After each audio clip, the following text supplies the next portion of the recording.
सुप्रभात बच्चों। स्वागत है आप सभी का आज के संस्कृत के क्लास में।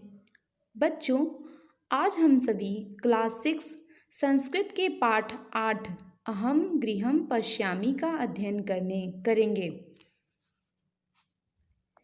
तो बच्चों, पाठ शुरुआत करने से पहले पिछले पाठों के संक्षिप्त पुनरावृत्ति हम सभी करते हैं।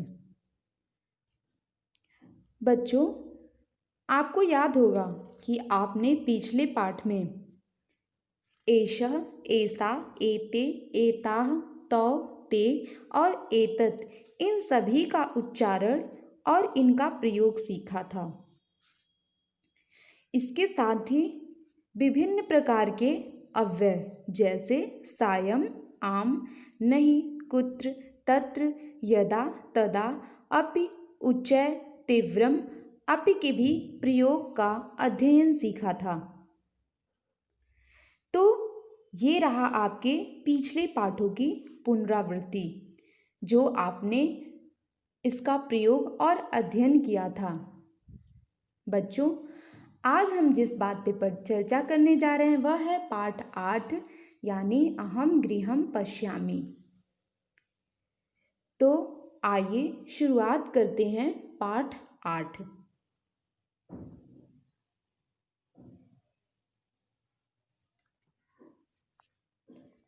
पाठ 8 अहम गृहम पश्यामि।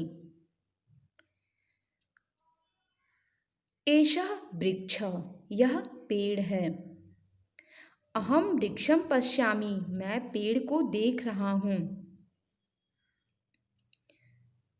अब इस पाठ का हम वाचन करेंगे और इनके बीच अंतर स्पष्ट करेंगे, यानी पुल्लिंग, स्त्रीलिंग और नपुंसक लिंग के साथ कर्ता, क्रिया और कर्म में क्या अंतर है इसका प्रयोग देखेंगे और इन सभी के बीच अंतर स्पष्ट करना सीखेंगे।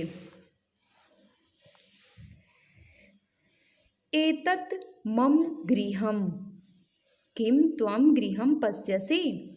आगच्छ, अहं त्वां गृहं दर्शयामि। एतत् मम गृहम्। सभी शब्दों का अर्थ देखेंगे। एतत् यह, मम मेरा, गृहम घर, यह मेरा घर है।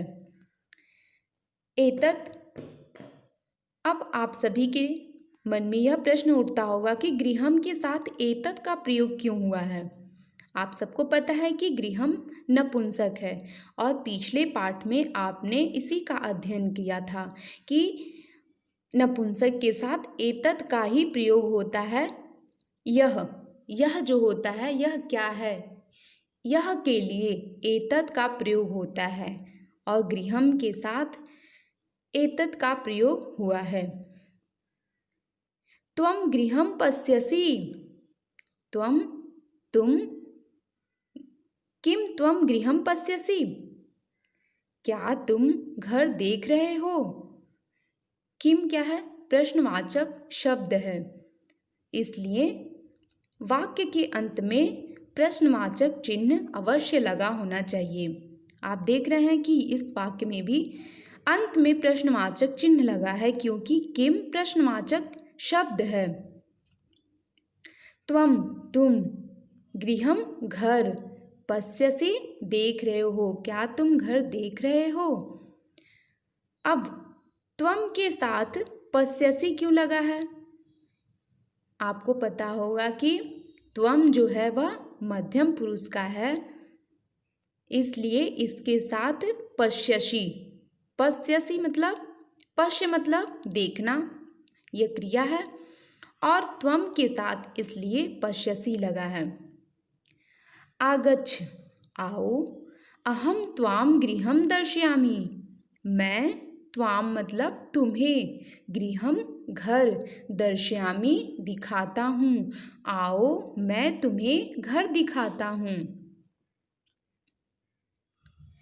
एषः सभाजन कक्षः, एषः यह, आपने देखा कि इसके पहले वाक्य में यानी एतत् मम गृहम में यह के लिए एतत् का प्रयोग हुआ था और यहाँ पर सभाजन कक्ष के लिए एषः का प्रयोग हुआ है।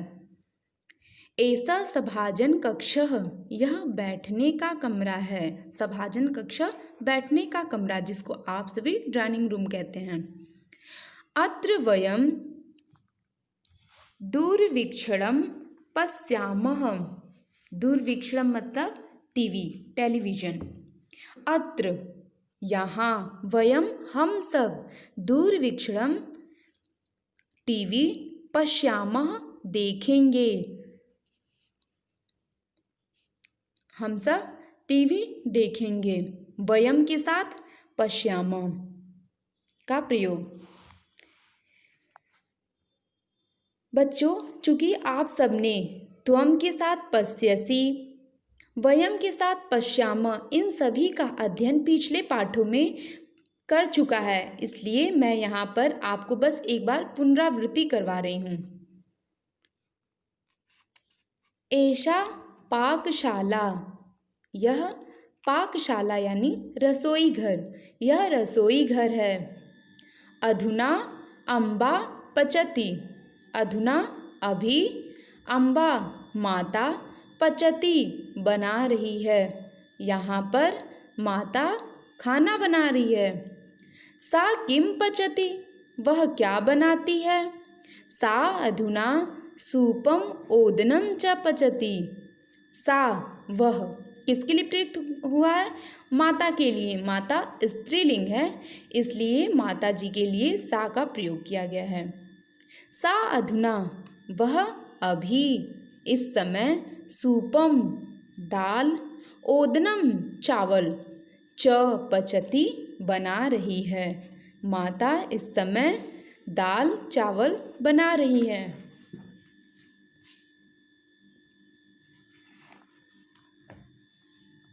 एतत् स्नानागारम, एतत् यह, जैसे आपने अभी गृहम के लिए भी एतत् शब्द का प्रयोग देखा था, यहाँ पर भी स्नानागार, स्नान घर के लिए भी एतत् का ही प्रयोग होगा। एतत् स्नानागारम, यह स्नान घर है। अत्र अहम स्नानम करोमि, अत्र यहाँ, अहम मैं, स्नानम स्नान, करोमि करता हूँ, यहाँ मैं स्नान करता हूँ। ऐसा शयन कक्षः, यह सोने का कमरा है। सोने यानी स्लीपिंग, कक्ष कमरा, यह सोने वाला कमरा है, यानी जहाँ पर सोया जाता है। अत्र अहम शयनम करोमि, अत्र यहाँ, अहम मैं, शयनम सोता, करोमि मतलब सोने का काम करता हूँ, मैं यहाँ सोता हूँ। अगला वाक्य देखेंगे। त्वम कम पश्यसि, त्वम तुम, कम क्या, पश्यसि देख रहे हो, तुम क्या देख रहे हो। त्वम के साथ पश्यसि का प्रयोग, क्योंकि त्वम मध्यम पुरुष का है, इसीलिए जो पश्य धातु है देखने के अर्थ में, उसके साथ भी मध्यम क्रिया का ही प्रयोग करेंगे, यानी पश्यसि। तुम क्या देख रहे हो। तत्र पत्रवाहक आगच्छति, तत्र वहाँ, पत्रवाहक डाकिया, आगच्छति आ रहा है, वहाँ डाकिया आ रहा है। अहम पत्रवाहकम पश्यामि, मैं पत्रवाहक को देखता हूँ या देखती हूँ। किम सह पत्रम आनयति, क्या, किम क्या, सह वह किसके लिए प्रयोग किया गया है, डाके के लिए। पत्रम आनयति, क्या वह पत्र लाता है। पत्रवाहक पत्राणि आनयति, पत्रवाहक डाकिया पत्राणि यानी पत्रों को, देख रहे हैं, पत्रम पत्रे पत्राणि, एक पत्र के लिए पत्रम, दो पत्र के लिए पत्रे और अनेक पत्रों के लिए पत्राणि का होता है, यानी एक वचन, द्विवचन और बहुवचन। पत्रवाहकम पत्राणि आनयति, डाकिया पत्रों को लाता है। किम त्वं मित्रं प्रति पत्रं लिखसि, किम त्वं क्या तुम, मित्रं प्रति मित्र के लिए, प्रति मतलब के लिए, पत्रम लिखसि क्या तुम मित्र के लिए पत्र लिखते हो। देख रहे हैं यहाँ भी इस वाक्य में भी किम प्रश्नवाचक शब्द है, इसलिए वाक्य के अंत में प्रश्नवाचक चिन्ह अवश्य लगेगा। क्या तुम अपने मित्र के लिए पत्र लिखते हो। आम हाँ, यदा कदा अहम मित्रं प्रति पत्रं लिखामि। हाँ, कभी कभी मैं मित्र के लिए पत्र लिखता हूँ या लिखती हूँ। अद्य अहम पत्रे लिखामि, आज मैं पत्रे पत्र लिखामि लिखूंगी। अधुना जनाः ई-पत्राणि लिखन्ति, आज लोग ई-पत्राणि यानी मेल लिखन्ति लिखते हैं। आजकल क्या है, लोग पत्र नहीं लिखकर भेजते हैं। पहले लोग पत्र लिख कर के भेजते थे, लेकिन अब लोग मेल करते हैं या मैसेज करते हैं। एतत् गृह उद्यानम, एतत् यह, गृह उद्यानम घर का बागीचा है। यह जो बागीचा है वह किसमें है, घर में है। जो घर के पास बागीचा होता है घर में होता है। अत्र अहम पादकम आरोपयामि, अत्र यहाँ, अहम मैं, पादपम पौधों को, आरोपयामि लगाता हूँ या लगाती हूँ। यहाँ मैं पौधों को लगाती हूँ। मालाकारः किम करोति, मालाकारः माली, किम क्या, करोति करता है, माली क्या करता है। सह पादपान सिंचति, वह, सह किसके लिए प्रयोग किया है, माली के लिए, मालाकारः के लिए। सह पादपान सिंचति, वह पौधों को सींचता है। सह कानि आनयति, वह क्या लाता है, वह किसको लाता है, क्या लाता है। सह पुष्पाणि आनयति, वह पुष्पों को लाता है, क्योंकि माली का कार्य क्या होता है, पुष्पों को लाना। सह कान रचयति, वह क्या बनाता है। सह पुष्पहारान रचयति, वह पुष्पहारान, पुष्प यानी फूलों की, हारान यानी माला, वह पुष्पों की, फूलों की माला को बनाता है।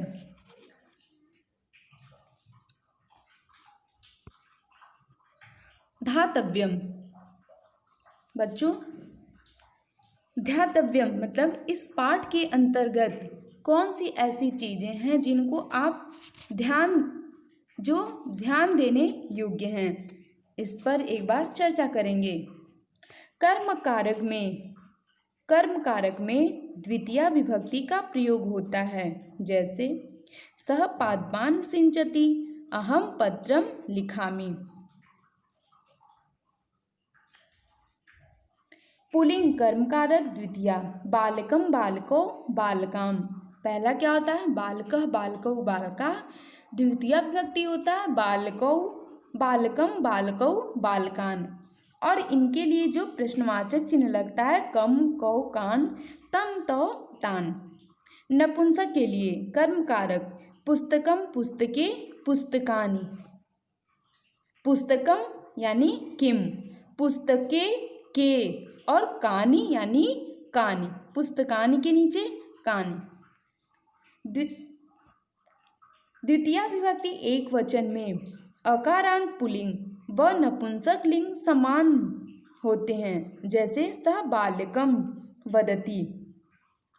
सह बालकम यह क्या है, बालकम जो है पुल्लिंग है, और सह मित्रम यह नपुंसक है। नपुंसक लिंग शब्दों के रूप प्रथमा व द्वितीया विभक्ति में एक समान होते हैं, जैसे फलम पतति और अहम फलम खादामि। आइए एक बार शब्दार्थ पर चर्चा करते हैं, देखते हैं। संज्ञा पदानी यानी इस पाठ के अंतर्गत जो संज्ञा शब्द आए हैं, संज्ञा के पद आए हैं, पाकशाला, सूपम, सभाजन कक्ष और शयन कक्ष। बच्चों, आप इस पाठ के अंतर्गत संज्ञा पद पाकशाला यानी रसोई घर, सूपम दाल, सभाजन कक्ष यानी बैठने का कमरा और शयन कक्ष सोने का कमरा, ये जो भी पद शब्द प्रयुक्त हुए हैं वह संज्ञा पद हैं। सर्वनाम पदानी, सर्वनाम कौन से थे? कम यानी किसको। क्रियापदानी, और क्रिया के पद कौन से थे? पश्यामि, संचामि, आनयति। आप सभी को पता है कि जो क्रिया होता है यानी किसी कार्य का करना या होना पता चलता है उसको कहते हैं क्रिया। जैसे देखना, सुनना, लाना, सींचना, ये सभी क्रियाएं होती हैं। तो इस पाठ के अंतर्गत पश्यामि, सिंचामि और आनयामि, आनयति, इन क्रियाओं का प्रयोग हुआ है। अव्यय पदानी यानी यदा कदा, कभी कभी, प्रति यानी प्रति को। दुर्वीक्षणम, टीवी, स्नानागारम, स्नानघर, ओदनम, चावल और पत्रवाहक, डाकिया। कान किसको? आरोप्यामि, लगाता हूँ, रचयति, बनाती हूँ, करोमि, करती हूँ, अधुना, अभी और अत्र, यहाँ, यानी अव्यय पद यदा कदा, प्रति, अधुना, अत्र। क्रिया आरोप्यामि, रचयति और करोमि थे। तो बच्चों, यह आपका पाठ यहीं पर समाप्त होता है। ओके, धन्यवाद।